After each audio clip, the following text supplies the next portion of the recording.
Today, I felt like going for a hike, getting out in nature, being surrounded by hills, trees, creeks. This is an improvement from yesterday when I felt like being surrounded by nothing at all, literally wanting to be removed from everything, surrounded only by void. The hike gets me away from people and buildings and highways and noise, but there's still the hard, spiky reality of a world all around me to reckon with. I'm someone who occasionally feels like I'm having an out-of-body experience in my own body, aware of the utter strangeness of my existence in a world whose own existence is equally strange, and how weird it is that I can contemplate my own conscious perspective within that world. So I get this periodic desire to be separated out from that world, to retreat to some neutral space beyond the reach of this hard, spiky reality. Just put my back against the edge of existence and its relentless motion and causality and happening. But our world doesn't have an edge, an existential boundary. I mean, yes, our physical universe may have an edge, a constantly expanding edge even. But expanding into what? What's beyond it? More space? A multiverse? Other spatial temporal dimensions? The point is, it's endless, and it's everywhere. The comfort that the man lost at sea has in knowing that in any direction he travels, he'll eventually find coastline is not extended to the man lost in existence. Travel in any direction as far and as fast and as long as you can, and you will never reach an end to existence. If you want to be an existential wallflower, safely observing all of created reality from a vantage at its far edge, not needing to worry about what's behind you or above or beneath or beside, tough luck. There is no farthest wall in nature that you can put your back to. I'm aware that not everyone experiences this feeling or in quite the same way, or would use quite the same language, but I do think I'm hitting on some kind of ultimate feature of the human condition. The fact of and difficulty in dealing with our very definite limits. Not only are we embodied and thus bound by the laws of physicality, we're also stuck being who and what and when we are. None of us asked to be born. None of us chose the parents we would have, the circumstances we'd be raised in, or even much of what makes up our personalities.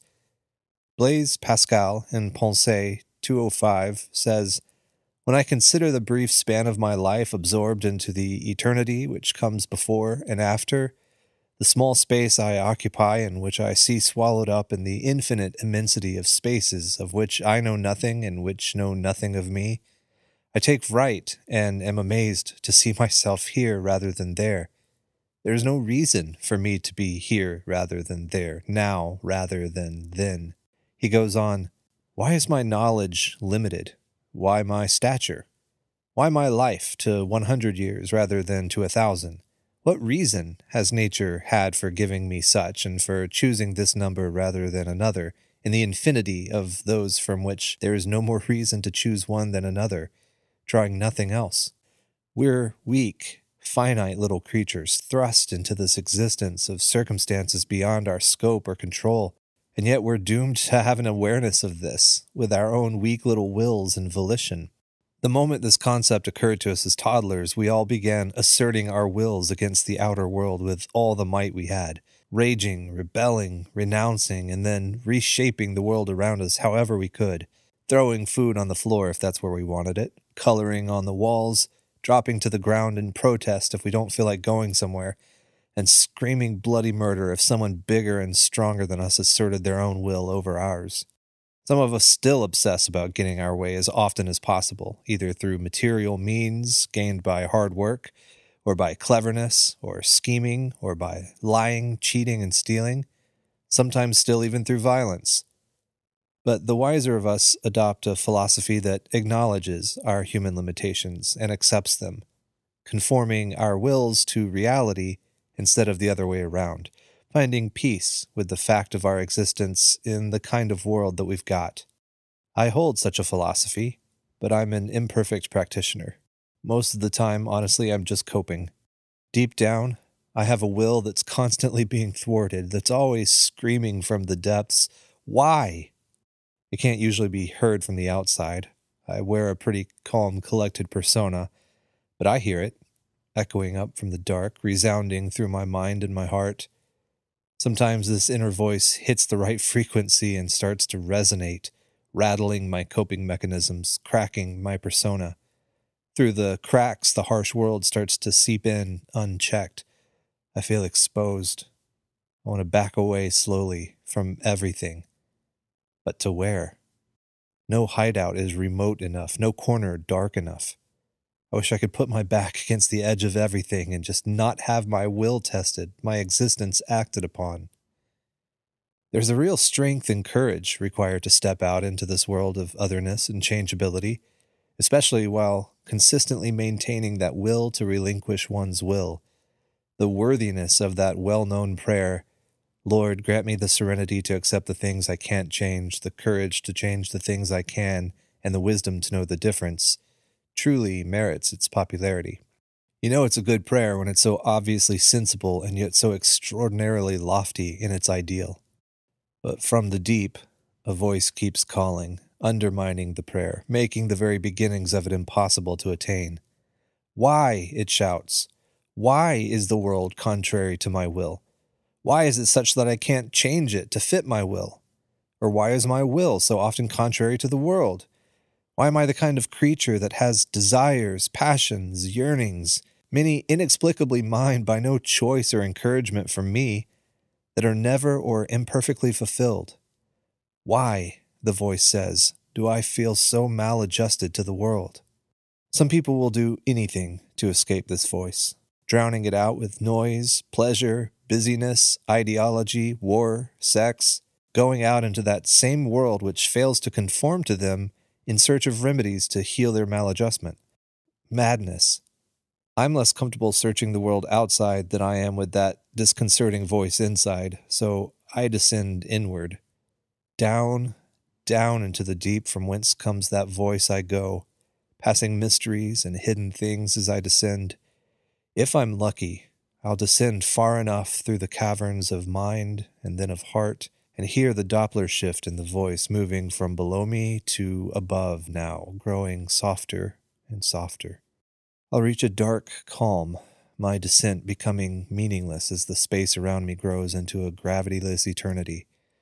I'll still be firmly within the realm of existence, somewhere, but I'll also have somehow outgrown it by shrinking far enough into it.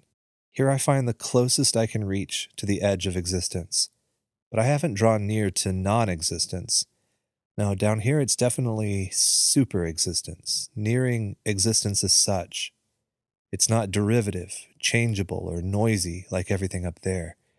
It's eternal and still. It's bright, but not radiating. It's energetic, but not buzzing. I can tell that whatever energizes my will, my desires, my personality, must get its heat, its energy, its life from here. And also everything that generates the noise and motion and frustrating realities of the world outside of me must also get its energy from here.